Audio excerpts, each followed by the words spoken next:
오늘 아침에 주시는 바 하나님의 말씀 히브리서 4장 14절에서 16절까지입니다.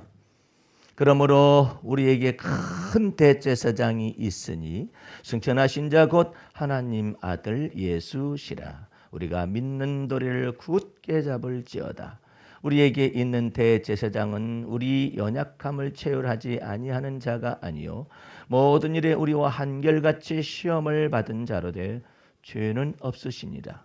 그러므로 우리가 긍휼하심을 받고 때를 따라 돕는 은혜를 얻기 위하여 은혜의 보좌 앞에 담대히 나아갈 것이니라. 아멘. 할렐루야. 오늘 하나님의 말씀의 제목은 히브리서 4장 14절에서부터 16절 은혜의 보좌 앞으로 두 번째 시간 하나님의 말씀의 은혜를 나누도록 하겠습니다. 오늘 말씀을 지난주에 여러분들 읽고 난 다음에 듣고 난 다음에 또 까먹었을 가능성이 충분합니다. 그래서 오늘 14절 말씀을 다시 한번 보도록 하겠습니다. 그러므로 우리에게 큰 대제사장이 있으니 승천하신 자 곧 하나님의 아들 예수시라. 예수께서 큰 대제사장으로 있다라는 그 뜻은 무슨 말이냐면 예수께서 죄를 전체를 다 처리하셨다라는 것을 의미하는 것입니다.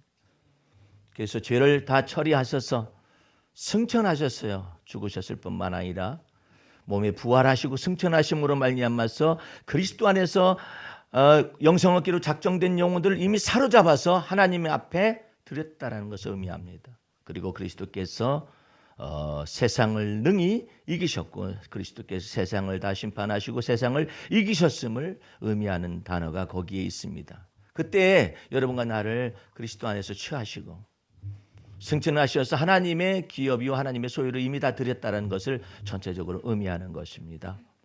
그러므로 우리는 무엇을 해야 하느냐? 믿는 도리를 반드시 굳게 잡아라 이렇게 기록되어 있습니다. 믿는 도리를 굳게 잡을지어다.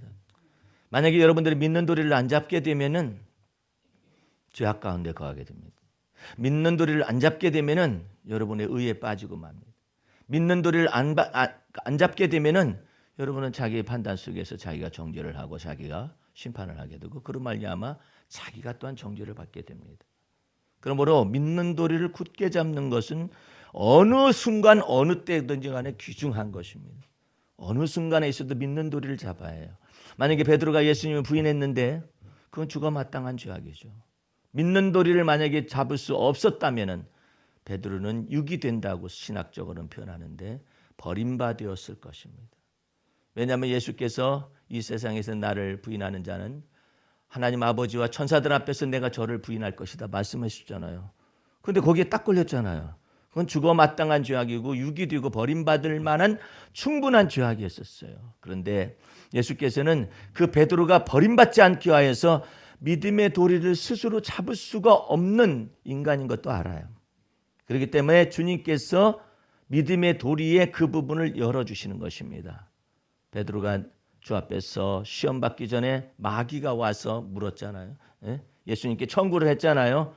시몬아 시몬아 사단이가 너를 청구하여서 내 앞에서 이처럼 청구했으니 그런데 내가 너의 믿음 떨어지지 않기를 위하여 기도했노라 그래. 믿음의 도리를 붙잡을래도 붙잡을 수 없지만 왜 그러면 믿음 떨어지지 않기를 위해서 기도했을까요? 그 까닭은 사도 베드로 속에서 이미 주님은 영생이신 말씀이신 것을 우리가 알고 믿었다라고 이미 고백했고 죄사함 받은 은총이 있잖아요. 그 가운데서 주님이 이 베드로 속에 믿음의 도리의 문을 여신 거예요. 예? 그러니까는 사단은 분명히 이 베드로가 주님을 부인하고 맹세하고 저주하는 것을 이미 알고서 지금 공격하는 거잖아요. 대적하는 거잖아요. 그런데 예수님은 그 대신에 믿음의 도리를 딱 내놓는 거예요. 재판장이신 하나님 앞에. 그러므로 인하여서 베드로는 죽임을 당하지 아니하고 버림받지 아니하고 유기당하지 아니하고 그 속에서 회개할 기회가 열린 거예요. 여러분들 회개가 마음대로 될 줄 아세요? 안 돼요. 예. 회개하고 싶어도 안 되는 사람들도 있어요.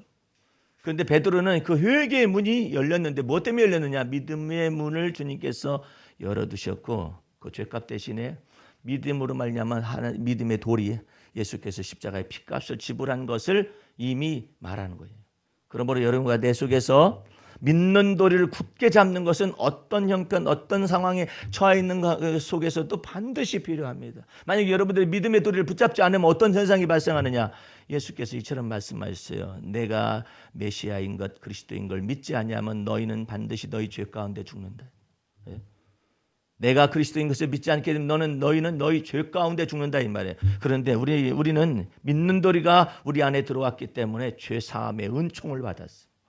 그 죄사함의 은총을 여러분들은 생각할 때 내가 죄 한 번 지으면 죄사함의 은총, 죄 한 번 지으면 죄사함의 은총 이런 의미가 아니에요. 그런 의미가 아니라 통째로 예수 그리스도의 핏값을 주고 여러분을 사셔서 하나님의 의의 옷을 입히시고 죄사함의 은총을 나타내시고 의롭자 칭하여 주셔서 하나님의 자녀가 된 권세를 주셨어요. 이미 완료된 거예요. 완료된 거예요. 이 완료된 구원 속에서 죄사함의 은총을 나타내시고 구원을 베푸셨다라는 것을 의미하는 것이죠. 그러므로 그 이후에는 어떻게 되느냐? 그 이후에는 우리가 만일 자백하고 고백하면 하나님은 미쁘셔서 우리 죄를 사하실 것이요 우리를 모든 불의에서 깨끗하게 하실 것이니라 말씀하시고 있는 거예요. 그러므로 믿는 도리를 굳게 잡으라고 해요. 믿는 도리를 굳게 잡게 되면은 15절 말씀과 16절의 은총이 또 나타납니다. 15절 말씀 우리에게 있는 대제사장은 우리 연약함을 체휼하지 아니하는 자가 아니요 연약함을 알아주시겠다라는 거예요. 예수님이 겟세마네 동산에 제자들을 그 중에서 3명만 요한과 야고보와 베드로를 데리고 올라가서 깨어서 기도하거라 시험에 들지 않게 기도하거라 그런데 깨어서 기도하거라 하니까 그래가지고 이제 예수님은 막 이 땀방울이 핏방울이 들어 막 기도를 하시되 아버지여 이 쓴 잔을 내게서 옮기시옵소서. 아버지의 뜻이라면 이 쓴 잔을 내게서 거두어 주시는데 만약 그렇지 않다면 제가 마셔야 한다면 이 쓴 잔을 마시겠다고 그 기도를 어쩜 하고 있는데 졸고 앉아 있어요. 그 심각한 순간에 예수님께서 탄식하면서 어떻게 한시라도 깨어 있을 수가 없냐? 예? 탄식하셨어요. 왜 한시라도 깨어 있을 수 없었을까요? 그게 육신의 연약함이라는 것을 다시 한번 깨우치시는 거예요. 마음에는 원해요. 근데 육신이 약해요. 그래서 한시라도 깨어 있을 수가 없는 거예요. 근데 반대의 사람들도 있어요. 우리는 한시라도 깨어 있을 수 없다라는 그런 존재라는 걸 알아서 다 같이 긍휼하심을 받고 그때마다 은혜의 보좌 앞에 나아갈 수 있거나 그런데 어떤 인간들은 그렇지 못한 인간들이 있어요. 그 뭐 한시라도 깨어 있을 수가 없단 말이에요. 그 중요한 순간에 그래가지고 나는 그냥 같이 잠 안 자고 그냥 언제든지 할 수 있다라고 생각하는 그런 인간들이 있었어요.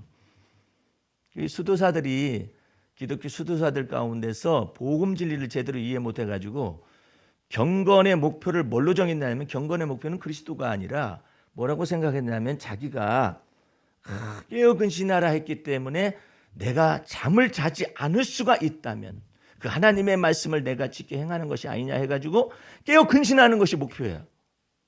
잠을 그러면 어떻게 돼야겠어요? 사람으로서 육신을 가지고 있으니까 잠을 안 자야죠. 안 자는 거야.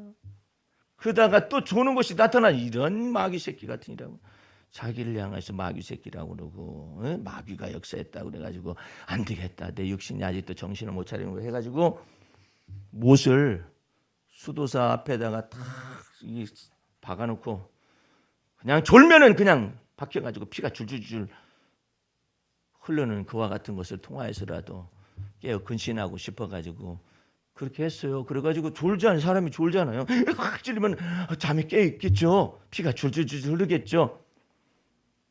그것을 뭐라고 했느냐? 성혈이다라고 지랄 맞은 말을 하면서 사람들 앞에 성인으로 인정을 받았어요. 그게 기독교 영성 수련을 하던 수도사들 가운데 그런 잘못된 생각을 가진 사람들이 많이 있었어요.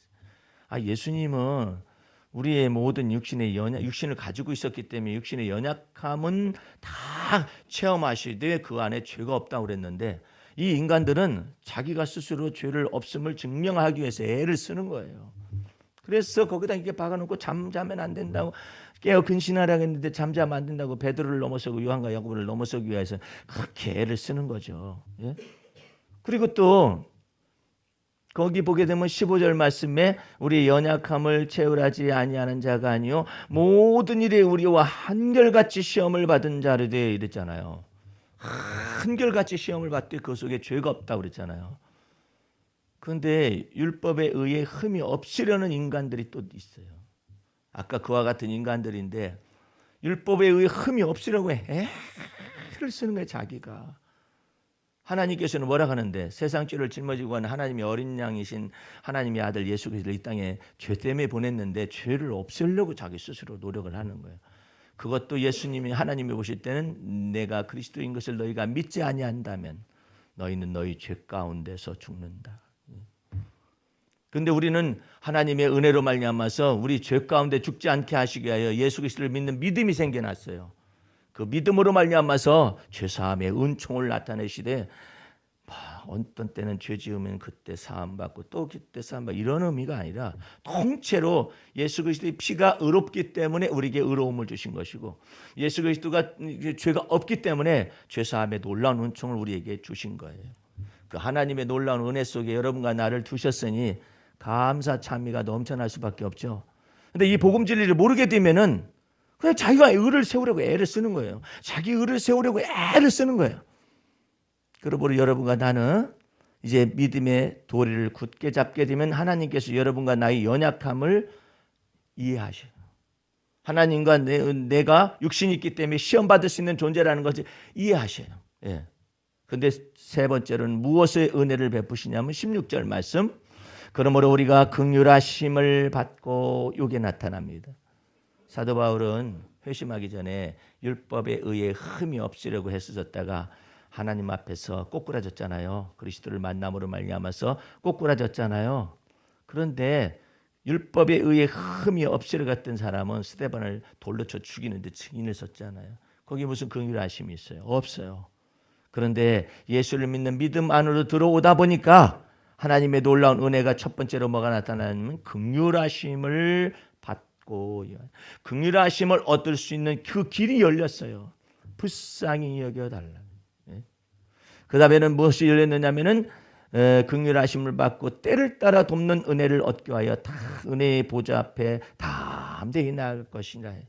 여러분들 예수 그리스도를 믿는 믿음의 도를 굳게 잡으면 특별한 것이 뭐냐면 여러분의 연약함을 덮어주시고 여러분의 시험받는 것 속에서 능히 이기게 하시는 하나님의 은혜가 나타날 뿐만 아니라 담대함을 주시는 어디에? 은혜의 보좌 앞에 나아가시는 담대함을 주신다라고 그거 기록되어 있잖아요. 예? 그러니까 이 담대함을 잃어서는 안 돼요. 한번 생각해 보세요. 연세가 많이 드신 분들은 이렇게 생각할 거예요. 자, 믿음의 도리 안에서 생각하는 방법과 그 다음에 또 그냥 사람의 생각으로 생각하는 것이 어떻게 다른가 보세요. 나이가 많이 들게 되면 이제 내가 사는 날이 얼마나 남았다고 죽는 날이 앞에 다가온다 이렇게 생각을 하기도 하잖아요.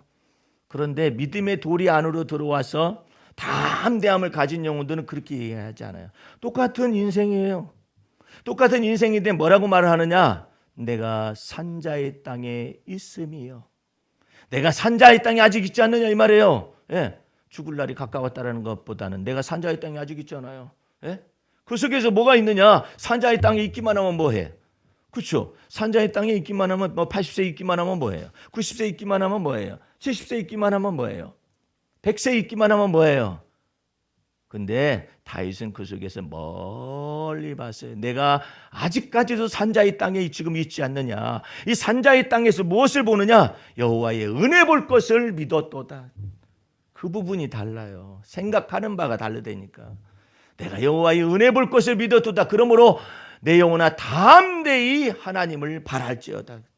어디까지 그렇게 바랄까요? 나의 평생의 주의 선하심과 인자하심이 정녕 나를 따르리니 내가 여호와의 집에 영원히 거할 때까지. 그것을 믿는 믿음 안에서 믿음의 도리를 굳게 잡으면 얼마나 놀라워요. 오늘 여러분들 여기 기도문 한번 보세요. 기도문. 여기도 똑같은 믿음의 도리를 잡는 사람하고 믿음의 도리하고 상관이 없는 사람의 생각을 동시다발적으로 여기다 써놨어요. 그러니까 여러분들은 어떤 의미 속에서 한 해를 바라보고 한 1월 달을 바라봐야 하는가에 대해서 기록을 했습니다. 기도시로 주여 어느덧 새해 1월의 끝자락으로 그리 빨리 달려가는 세월은 위대해 보이기만 합니다. 벌써 마지막 주잖아요. 그 빠른 세월을 맞이하기에 아직 준비되지 않은 마음들은 속절없음과 허전함과 허무함으로 마음의 공백을 채우려 하지요. 준비되지 않은 마음이라는 걸 뭐 때문에 제가 이것을 거기다 넣느냐면은 아직도 연말이야. 아직도 작년이야. 아 옛날이요. 그렇게 하고 살아요. 예? 아 옛날이 하고 살면 안 되지. Now and here라고 그러는데 지금 그리고 여기에서 내 삶이 하나님은 지금 앞장서서 행하시고 계시는데 아 옛날이요. 그래. 옛날에 좋던 때가 생각난다고. 예? 어떤 사람은 또 거꾸로 그래요. 아유 어렸을 때가 좋아. 어쩌려고 그래? 아니 다시 돌아가려고 그래요? 다시 돌아가면 안 돼요. 이제 주님 앞에서 이제 지금 내 삶의 지금 영역 속에서 삶의 자리라고 그래요. 지젠 레벨이라고 우리는 계속해서 신학적 용어로 배웠는데 이 삶의 자리 속에서 주님이 우리 속에 좌정하셔요. 예. 더 놀라운 사실은 내 삶의 자리에 주님이 좌정하실 뿐만 아니라 내 생애 속에서 평탄하지 못할 때도 하나님이 좌정하셔. 주님께서 우리 한번 시편을 한번 살짝 펴보십시다. 이럴 때 이것도 하면서 저것도 하면서 한번 배워봐요. 시편 29편을 펴봐요. 나는 이 사람이 이 다윗이라는 사람이 나는 이것 때문에 엄청나게 참 매력 있는 하나님의 사람이다 생각을 합니다. 자 시편 29편 맨 끝절로 가보시게 되면 10절에 여호와께서 홍수 때에 좌정하셨으며 여호와께서 영영토록 왕으로 좌정하시도다. 여호와께서 자기 백성에게 힘을 주시며 여호와께서 자기 백성에게 평강의 복을 주시리로다.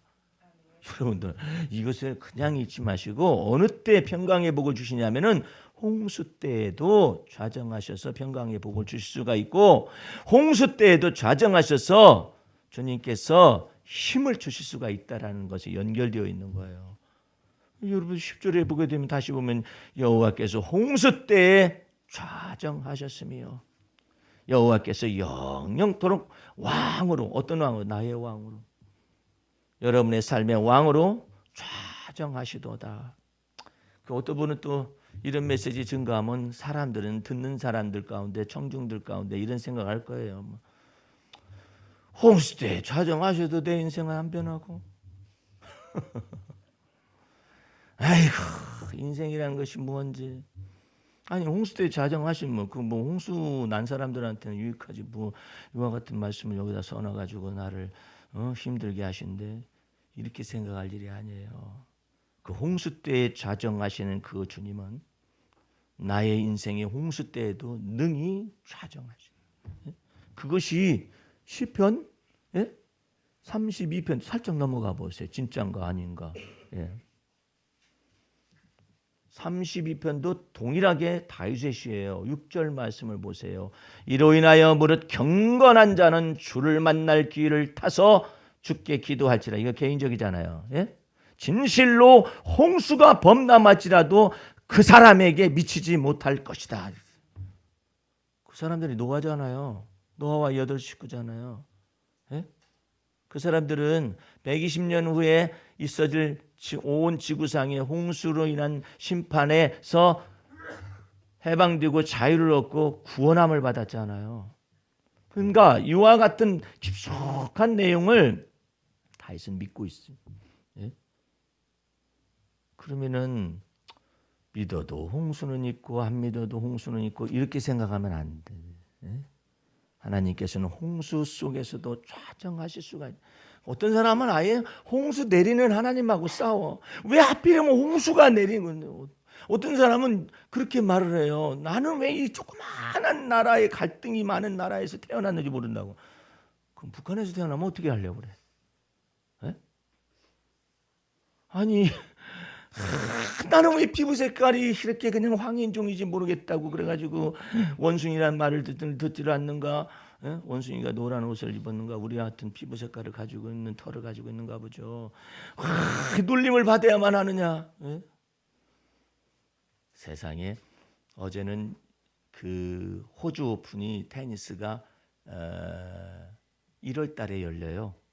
1월 달에 열리는데 거기에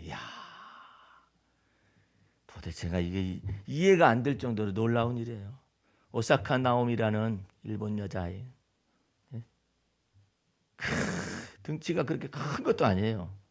근데 이 오사카 나오미라는 이 여자가 세레나 윌리엄스라고 그냥 골략 같은 여자도 이겼어. 이기고 결승 진출했어요. 그 다음에 또 크비토바라는 그와 같은 아주 유명한 왼손잡이 선수인데 그 선수를 이기기는 어렵거든요. 그 사람을 이기고 또 우승했어요.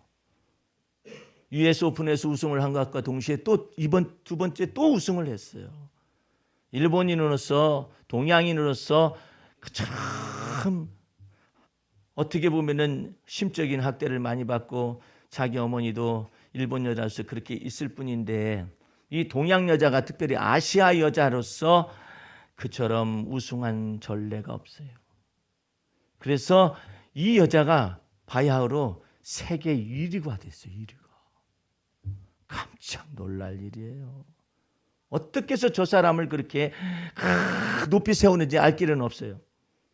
그런데 어쨌든 동양 여자로서 서양 사람하고는 다르죠. 이 테니스 자체가 서양 사람의 운동이에요.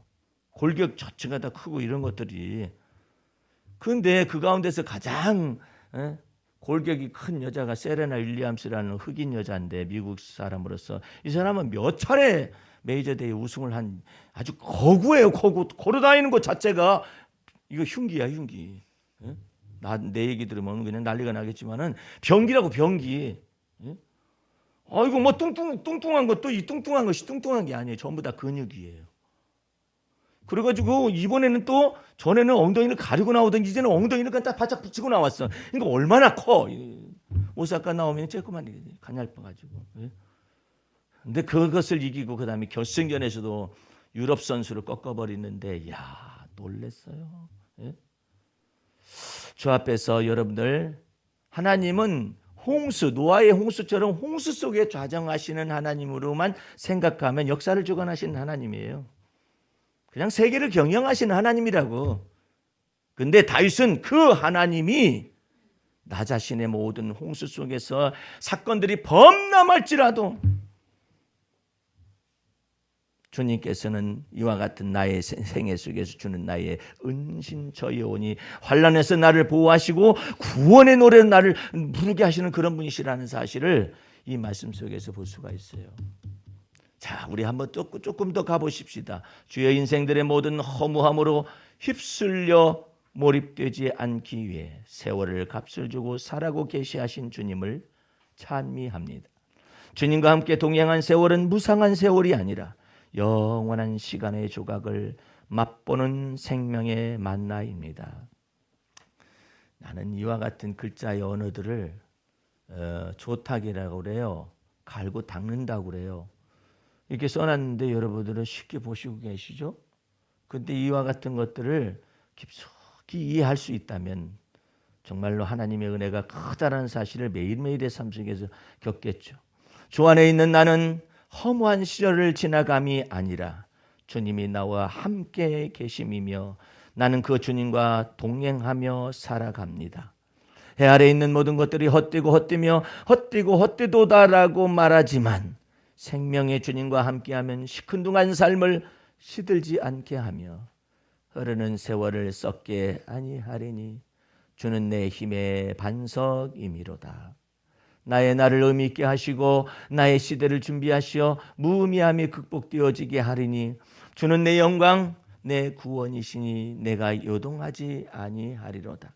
주여 때로 육체의 가시로 힘들고 갇혀서 답답한 환경 속에서 시련된 세월이 길다고 느껴질 때 주님이 행하신 일을 더욱더 찬송하며 주님이 베푸신 은택을 헤아려 내 마음을 다스리고 내 영혼의 눈을 신성케 합니다. 내 영혼아 여호와를 송축하며 그 모든 은택을 잊지 말지어다.